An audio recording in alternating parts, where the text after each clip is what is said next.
right. It is time to start this morning. Just a couple announcements before we get started. Of course, let's remember all the sick and our prayers. Everyone dealing with health issues, Sister Debbie in the nursing home. James and Susan are out of town this week, so let's remember them. In our prayers, as far as activities go, not a whole lot going on this week, but next week we'll have our business meeting and our ladies class. At least ladies class, we'll have to talk about business meeting. I'm not sure who else will be here next week, so for sure have ladies class next week. Singing will be the 26th. Next week, Brother Kent Akins will be up from Stratford. There's several gospel meetings, lectureships, ladies' days on the bulletin board back there. Check those out. Camdenton's got one coming up. KE's got one. KE starts today, I believe, if I remember the dates right. Kansas Expressway starts today. Camdenton's got one coming up. Lebanon's got one coming up. So there's several. Camdenton's Saturday. Is it a Saturday thing? Yeah, it is. It's this Saturday. It's an all day.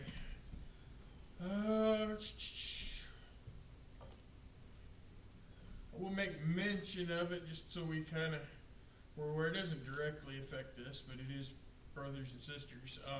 I imagine we're all aware of that explosion that happened in Tennessee on Friday. There were members of the church that were killed in that. I got a message from Charles Rose that said there were a couple members of the church that were killed in that. So let's keep their families and stuff in their prayers on that. Everybody affected by that. Is there anything else? If not, Gary, would you lead us in a word of prayer, and then we'll get started. Dear Heavenly Father, so thank the Lord once again to have another day to live and study your word. And thank you, Lord, for lessons Brother Binder gives us each week. We pray that we always remember thee in our prayers, keep you in the forefront of our mind each and every day. And oh Lord, from time to time we do err, we ask forgiveness for these things. Be with us this day, and the ones who continue to travel to be with them, and the ones that are not here yet, they will get here safe. God, my choice, I pray in Christ's name we ask all things. Amen. All right, we're in Hebrews chapter 11. And we are going to pick up, as soon as I get my notes open here, that one and that one. We're going to pick up at verse number 20. Chapter 11, verse number 20 is where we're at this morning, but I've got the text open to verse 17 because we're going to kind of piggyback off of verses 17, 18, and 19 as we go into verse number 20. Yes, as we've been talking about the last several weeks in here, we're talking about the faith and this great hall of faith and the faith that was demonstrated and these great examples of faith and the encouragement that these examples and the lessons that these examples teach us today, and specifically teach the group of people to whom he was writing in the first century. And last week we talked there about the faith of Abraham and the faith that Abraham had when he was asked by God to go offer Isaac as a sacrifice. And we spent some time last week talking about this piece of information that we get here that we do not get in Genesis, the fact that Abraham's faith was so great in God that he believed that God could even raise him from the dead, bring him back from the dead. And we talked about Abraham's faith. But now there's something else I want to point out about this, and it directly relates to verse number 20. And verse number 20, by faith, there's our phrase, by, through, or because of faith, Isaac, there's our person, and then blessed, there's our action. By faith, Isaac blessed Jacob and Esau concerning things to come. What this idea is, it is through faith that Isaac continues building or reaffirms the promises that were originally given to Abraham back in Genesis chapter 12, verses 1 through 5. Is the idea. He affirms the promises. When you go back and you look at Genesis, we see the promise is given to Abraham by God, and then that promise is reaffirmed by Abraham to Isaac, by Isaac now to Jacob and Esau. So Isaac had a great deal of faith too, but there's something that I want us to think about when we think about the faith of Isaac, and it relates back to verses 17, 18, and 19. More times than not, very rarely when you talk about that account of Abraham offering Isaac as a sacrifice, you always talk about the faith of Abraham. The point I like to bring out when I talk about this is, yes, it's a great show of faith on Abraham's part, but what about the show of faith on the part of Isaac? Have you ever thought about this? And here's where I think this misconception comes out, because it talks about, we think about Isaac as being a child. We think about Isaac as being a little boy when this happens. Well, most likely not. Most likely when this event occurred, Isaac may be 20 there when Abraham offers him as a sacrifice. So Isaac, in today's day and age, definitely in those days and age, would have been considered an adult there. So how much faith does it take for Isaac? Because remember, the Bible tells us, who was it that carried the wood for the sacrifice? It was Isaac. He carried the wood and he trusted Abraham. So he not only had a great deal of faith, not only in God, but also in Abraham. Now, the point I want us to bring out, specifically about Isaac's faith, and we're going to continue looking at this throughout the next couple of verses, is how was it that Isaac was able to have this faith?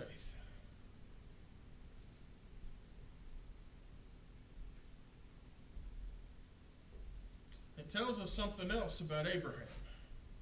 What was Abraham doing? He's exalting his father. He's exalting his father. Abraham was teaching.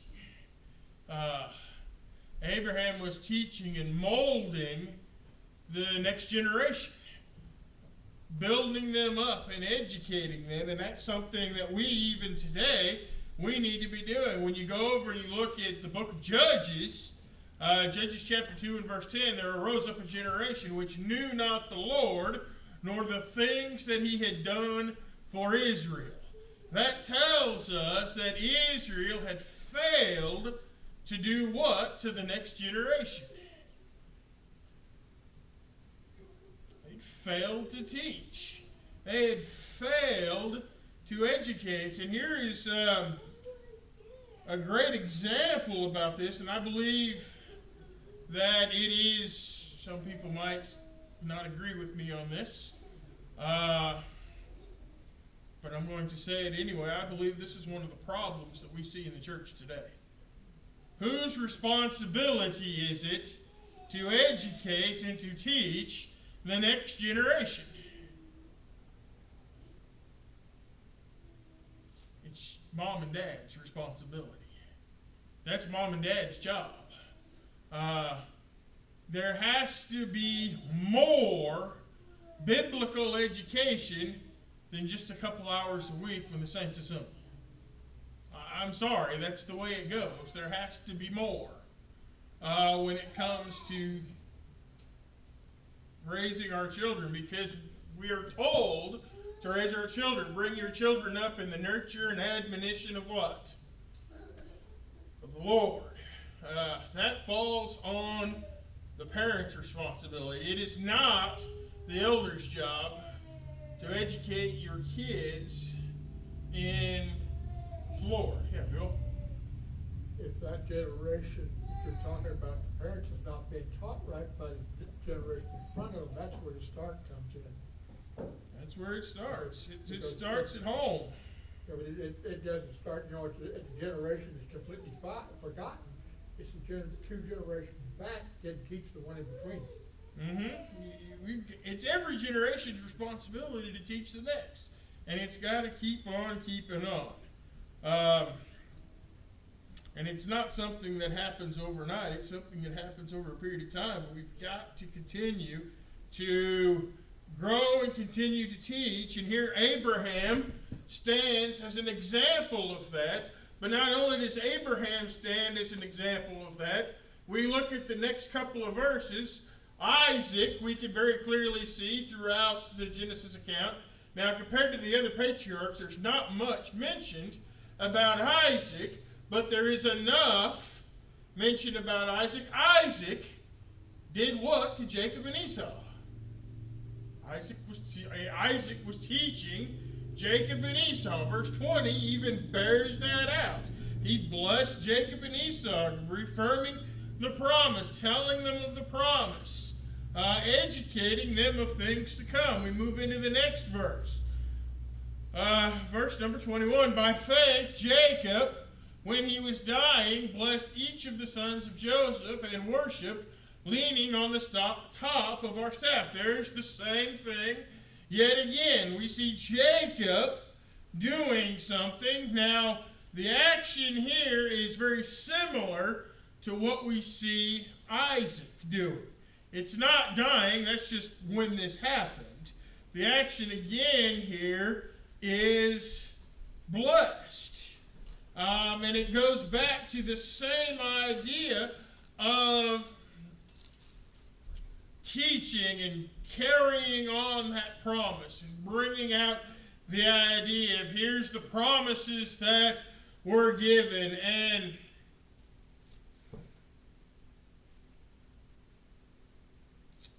when you think about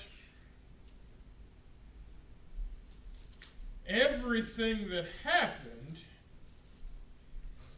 when you go back and you think about all of the events that happened in Joseph's life and all of the events that happened in the later days of Jacob's life, especially dealing with the famine in Egypt and all of that, you have to think that compared to the other brothers, how much more of an inheritance did Joseph receive? Joseph received a double portion, didn't he? He had two sons. And Joseph's portion was given to the two sons, Ephraim and Manasseh. And as a matter of fact, when you go back and you look at the Old Testament accounts, when it talks about the 12 tribes of Israel, there are many times in the Old Testament accounts where you'll read 12 names, but Levi is excluded. And it's 12 because you get Ephraim and Manasseh. And the way this, there are some people who argue, well, when you add the Levites in, it comes up to 13 tribes. Why do you always say there was 12? And here's how you reconcile that. Is in the list where Levi is included, Ephraim and Manasseh are not counted as full tribes.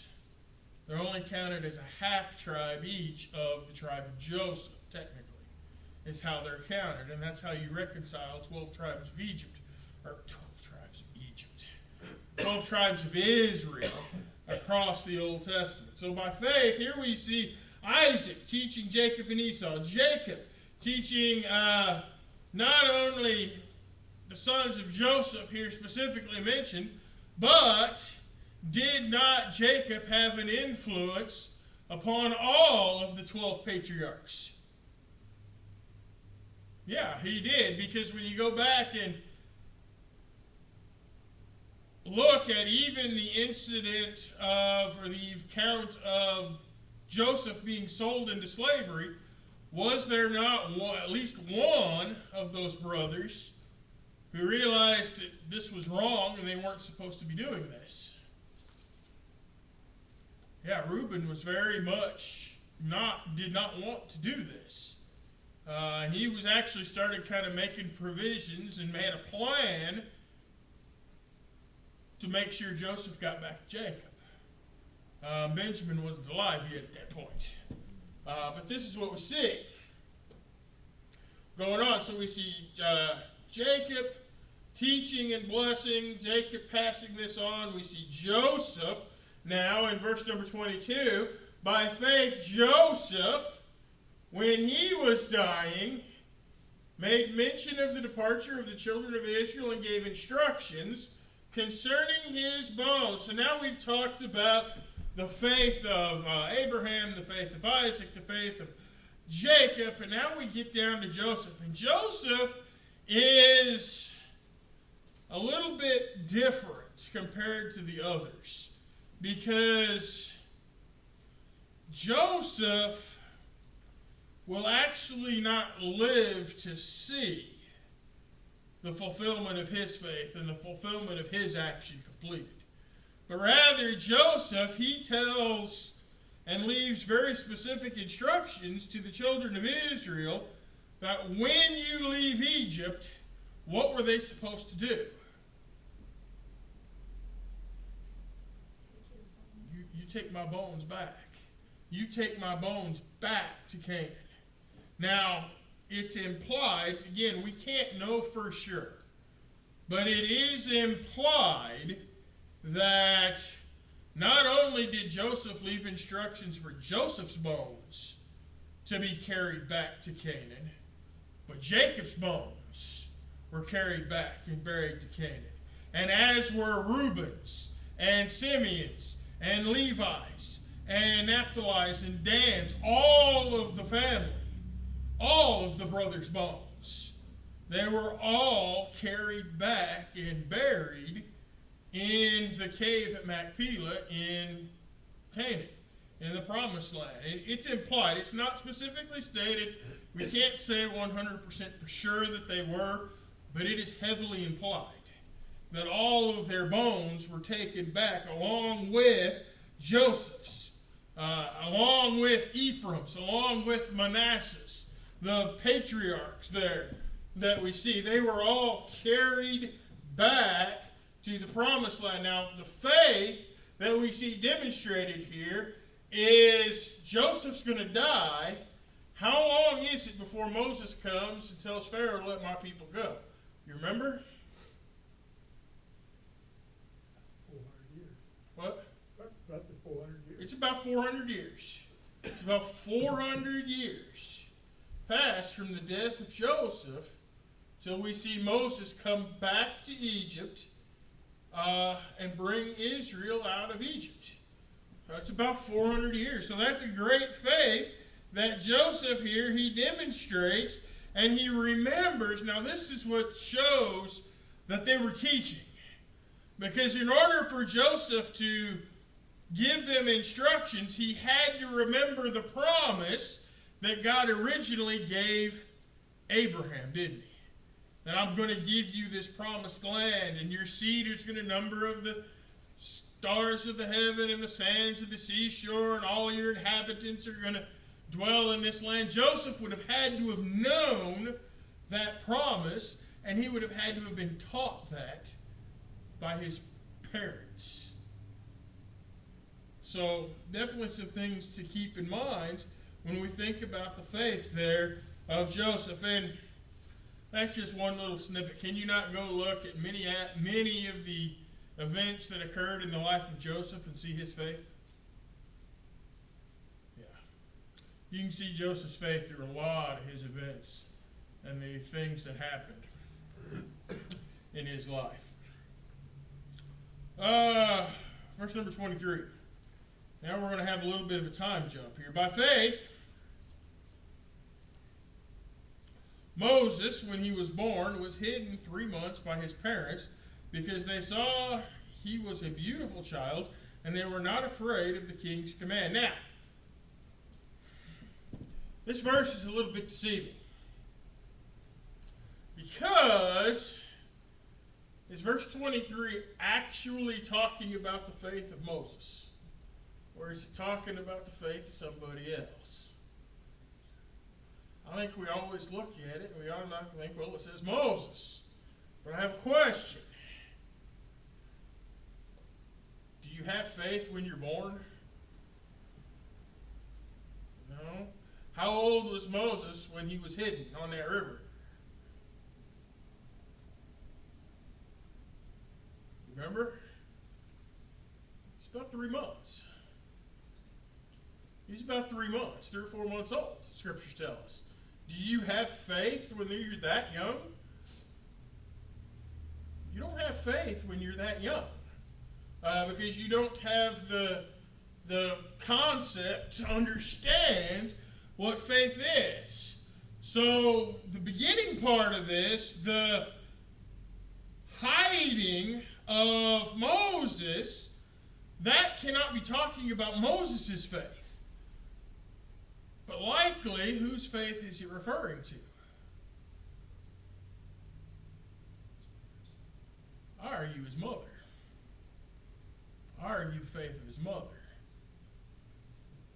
It is talking about the faith of Abraham's mother. That she had faith that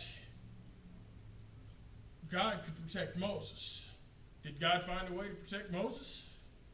God found a way to protect Moses. Now, when you look at the second half of this verse, we can see because they saw he was a beautiful child, and they were not afraid of the king's command. So they're not afraid. It's talking about, obviously, the parents of Moses and the faith of Moses' mother. They saw the kind of child he was, and it was by faith that they heard, or they would rather obey God than obey man. I think there's another lesson to be brought out in this, because whose word should we obey? The laws of God or the laws of man? We should obey the laws of God. Now, let's ponder this for a second here. What would have happened, because you remember what was going on in the land of Egypt at the time. Pharaoh had ordered what to be done with all of the male children in Egypt at that time. What was happening?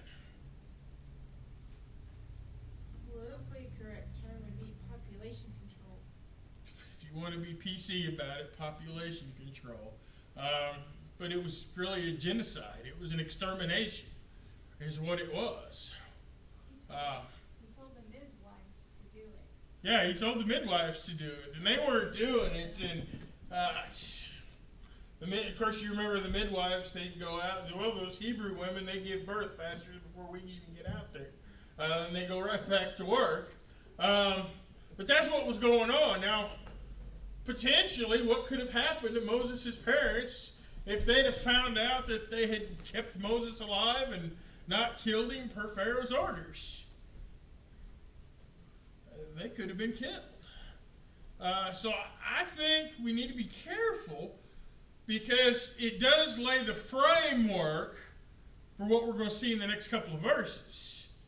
But I think we need to be careful by saying, well, verse 23, I believe that this is not necessarily talking about the faith of Moses, but it's talking more about the faith of Moses' parents, because they're the ones that are doing the action here in verse 23. It's not Moses. Moses is being acted upon. He's the one that's being hidden. He's the one that's being picked up by Pharaoh's daughter. He's the one that this is happening to. But the action is actually being performed by Moses' parents. And then there's some reasons why. He was beautiful. They were not afraid of the king's commands. Well, the only reason for them not to be afraid of the king's commands would be because they have a greater faith in who? They've got a greater faith in God than they do over fear for the king. So that's the idea. But this builds going into the next couple of verses. By faith, there's our phrase again, Moses, when he became of age, refused to be called the son of Pharaoh's daughter, choosing rather to suffer affliction with the people of God than to enjoy the passing pleasures of sin, esteeming the reproach of Christ greater riches than the treasures in Egypt, for he looked to the reward. So now we get in and we start talking about who?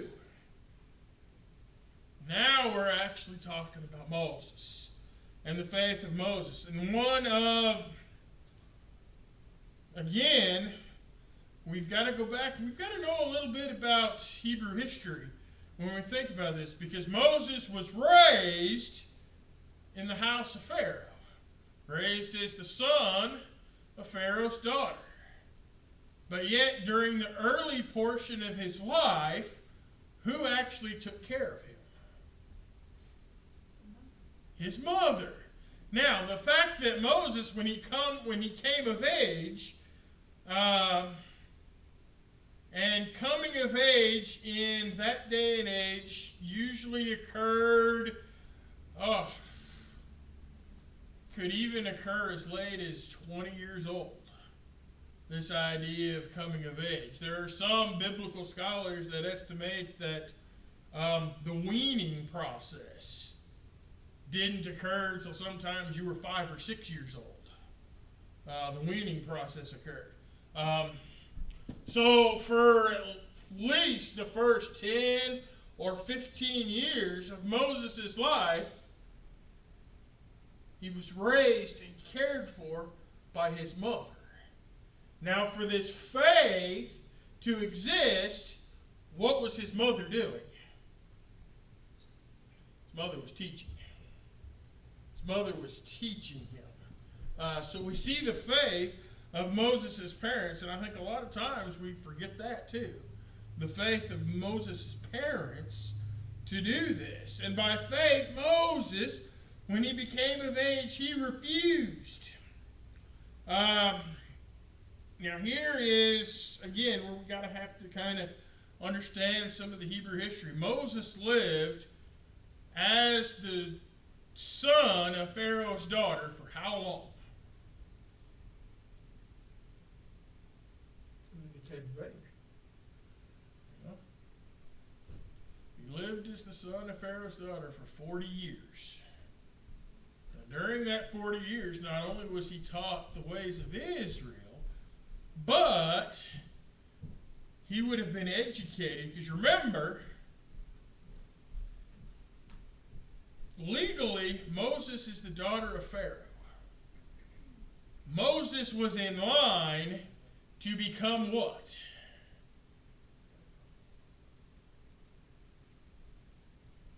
Moses was in line to possibly take the throne, to become the ruler of Egypt, to become Pharaoh. Moses was in line for that, to be the ruler of Egypt. So he would have been educated in military tactics. He would have been educated in economics. He would have been educated in diplomacy. He would have been educated and brought up and trained to be what? To be a political leader. They would have been educated to do that. Now, you see God's plan playing out here? Moses is educated to be a political and military leader by the hands of the Egyptians, at that time the greatest nation on the planet. But by faith, Moses decided to do what? What was his action?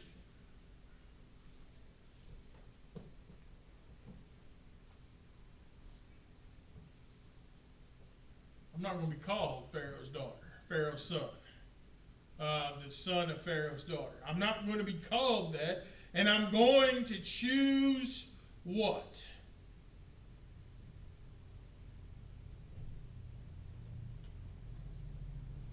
Choose to suffer with my people.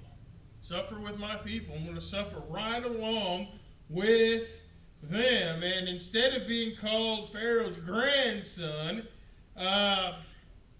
he decided to suffer as an Israelite. Now,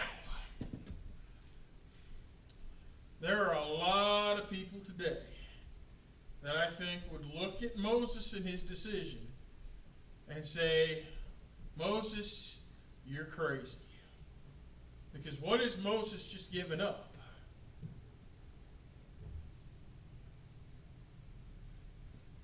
He's given up riches. He's given up comfort. He's given up luxury.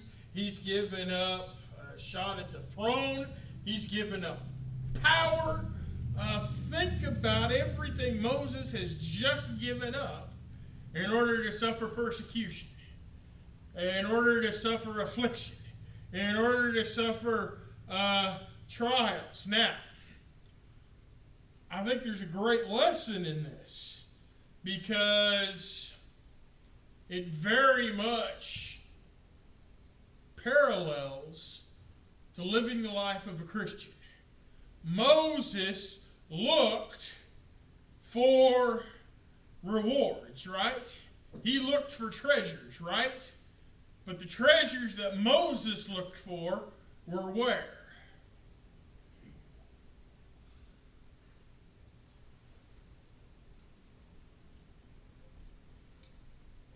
The treasures and the rewards that Moses looked for were that of heaven and that of Christ. He looked for greater riches than that would be found in Egypt. He looked for something greater. Now, again, you've kind of got to know a little bit about the political landscape of the time. Was there any nation on earth that was greater than Egypt? No. Egypt was the superpower at the time. Egypt had the greatest economy. They had the greatest military. They were the power. The capital city of Egypt, we'd look at it as New York today. One of the most powerful and most populated. That's the place everybody wanted to be. I have no desire to go to New York, so don't lump me into that. But if you were politically, if you were economically savvy, that's where you wanted to be. Was in the capital city. You wanted to be in Egypt because that's where the money was at. That's where the power was at. That's where the fun was at, because Moses here even brings out that he chose to suffer affliction with the people of God rather than enjoy the pleasures of sin. The pleasures of sin. Why did he do that? He's looking for something greater. What about us today? How does this parallel to us today?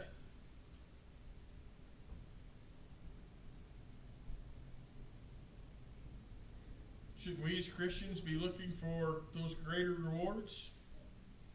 Those heavenly rewards?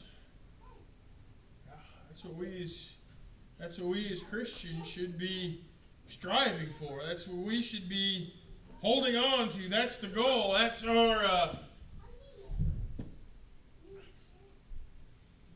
our motivation for living the life of a Christian. We look for something that is greater than what can be found here. Verse 27. By faith he forsook Egypt, not fearing the wrath of the king, for he endured as seeing him who is invisible. So we get down to verse 28. Moses again, by faith he did something. He forsook. Now what does it mean to forsake? Turned his back on it. Turned his back on it. Left it.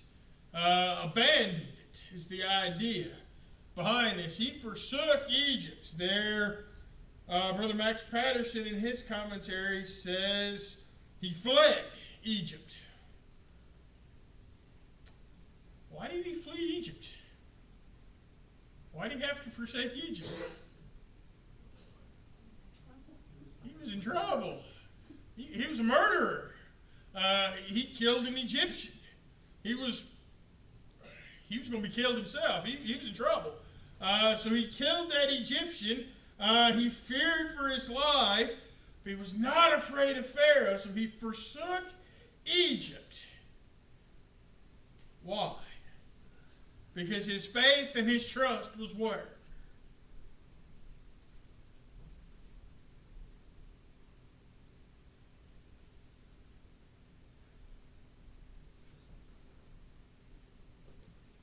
Him who is invisible.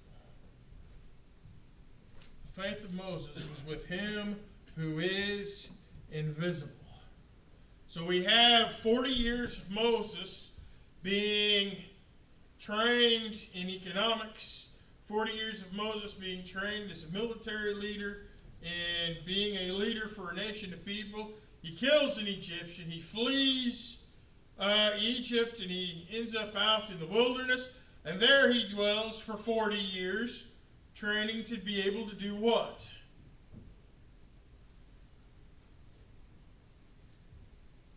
Wander through the land? Wander through the land. You're out in the middle of a desert. You've got to know how to survive. So now Moses starts training for that. You're out in the middle of the desert. You've got to know how to survive. You've got to know where the water is. You've got to know here's where we can go to get food. You've got to know how to survive in this wilderness, and how God starts working on that. And Moses does this through faith. Now, there's something interesting here, because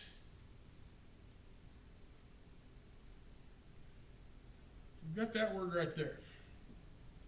Moses, the Hebrew writer tells us, Moses was able to see him that was invisible. Well, can you see invisible things? You can't see things that are invisible. So how did Moses see that which is invisible? The only way is through faith. Exactly, through faith. That's how we see God today, through faith. Moses saw God and trusted in God and believed in God through the faith that he had. And you keep building on this. You go back, that faith came. Go back to verses 23. His faith came from where? His faith came from his parents. That's where that faith came from. Because he was taught by his parents. He was taught by his family, and not explicitly stated, it is implied, even back in the accounts in Exodus, that the promise that was given to Abraham all the way back in Genesis chapter 12, that was taught to Moses as well. Moses was well aware of that promise, that Israel is going to return to the promised land.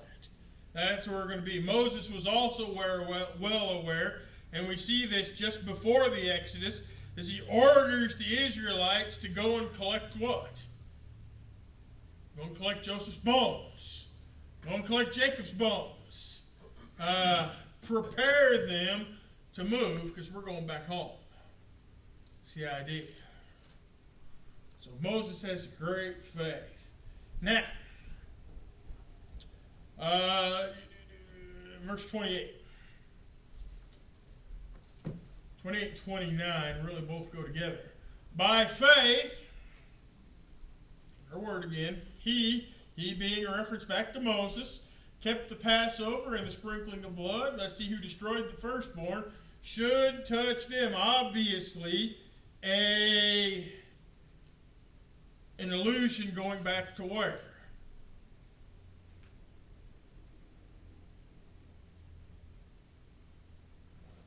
Passover, the death angel. Very obvious there is what the Hebrew writer here is talking about.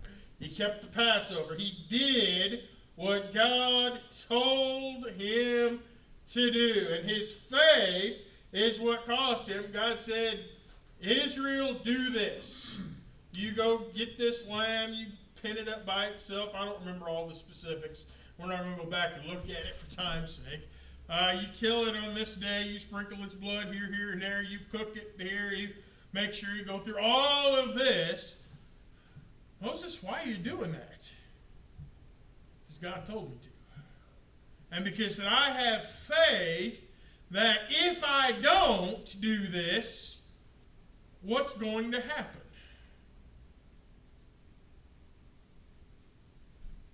We're going to be affected by this plague.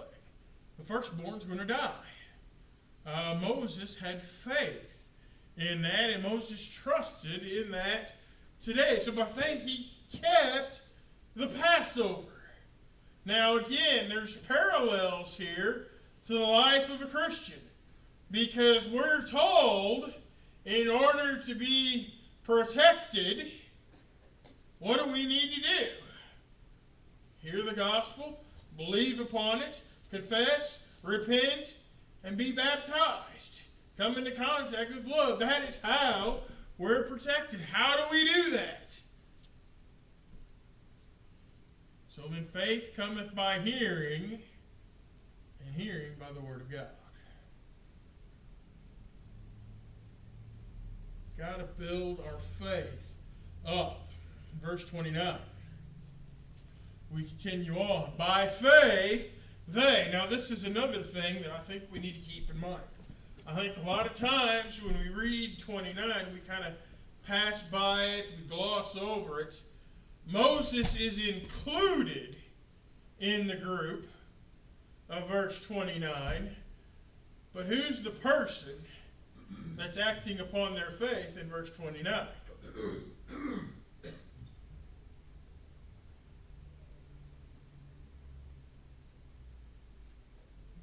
Moses is included in that, but that's a they. That's plural. That's the people of Israel there. That's the children of Israel. By faith, they did what? They passed through the Red Sea. It was by faith that they passed through that Red Sea. It was because of their faith that they were able to cross that Red Sea. Now Moses was part of that. Very much so. Because Moses was the one that did the actions. Moses was the one that served as the mediator and the go-between, and that allowed that Red Sea to be parted. It was through the power of God, but Moses was the physical part of that miracle. But it was because of their faith. And I think a lot of times, and I want to bring this out because did Israel make some mistakes in their history? Yeah, they made a bunch. If you don't believe me, go read the book of Judges. They made a bunch of mistakes. And I think something that sometimes we fail to get is, despite the mistakes and despite the problems, were there periods in the history of Israel where they were a great example of faith? Yeah. Yeah. And the Hebrew writer, and I point this out because I think a lot of times, especially when we think about the Exodus, we always think about them complaining. We always think about them going to Moses and saying, "You've brought us out here to die. We'd have been better off in Egypt. You've brought us out here to be killed," and blah, blah, blah, blah, blah. But the Hebrew writer brings this out that, remember, when they're trapped at the Red Sea, they've got the sea in front of them. They've got mountains on either side of them. And the Egyptian army is pressing up behind them. This was a time of faith in the history of Israel. And that God protected them and allowed them to cross that Red Sea. But now there's something else. Because this adds to it. Because not only did the children of Israel cross the Red Sea on dry land, What happened to the Egyptian army when they tried to follow suit? They were killed. The Egyptian army was killed.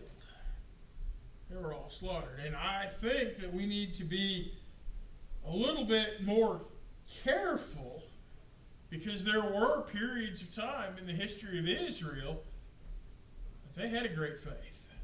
They had an example, and I believe the reason why we can say that is because they're included in the Hall of Faith here in Hebrews chapter 11. It's not just Moses' faith that allowed them to survive the wilderness wanderings, but it was the faith of all of Israel that allowed them. And again, I bring out the point that can people with great faith still stumble before the eyes of God?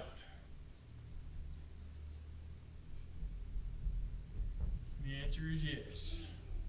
Even people with great faith can still stumble before the eyes of God. The Bible very much makes that clear throughout the Old Testament and even the New Testament, that those with even the greatest of faith can still sometimes struggle before God.